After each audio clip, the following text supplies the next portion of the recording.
சீசி nachos தயார் செய்யும் விதம். ஃபர்ஸ்ட் ஒரு பவுலில் 1 கப் மைதா, 2 டேபிள் ஸ்பூன் சோள மாவு, அரை கப் ஸ்வீட் கார்ன் மிக்சியில் அரைத்தது, சிவப்பு மிளகு போட்டு உப்பு போட்டு ஸ்வீட் கார்ன் கூழ் போட்டு நல்லா பிசைந்து கொஞ்சம் தண்ணீர் ஊற்றி மாவு பிசைந்து இப்போ மாவு ரெடி ஆயிடுச்சு. மாவு உருண்டை செய்து டேபிளில் மாவு தூவி நல்ல ஷீட்டாக பரப்பி தவா சூடாக்கி தவாவில் போட்டு சுட்டு ரொட்டி சூடானதும் திருப்பி போட்டு லைட்டா சூடானதும் சைடில் எடுத்து ட்ரையாங்கிள் ஷேப்பில் கட் செய்து வைத்து ஆயில் சூடானதும் இந்த பீசஸ் போட்டு பொரித்து நல்ல ஃப்ரை ஆனதும் கோல்டன் கலர் வந்தவுடன் பிளேட்டில் எடுத்து பிளேட்டில் பேப்பர் டவல் யூஸ் பண்ணி எடுத்து வைங்க.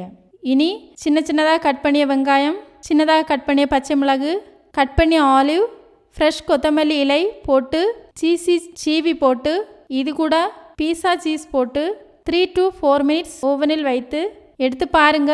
இப்போ நேச்சோஸ் ரெடி ஆகி இருக்கு. கிட்ஸ் ரொம்ப விரும்பி சாப்பிடுவாங்க. டேஸ்ட் பண்ணி பாருங்க. Very nice taste. Cheesy nachos ready.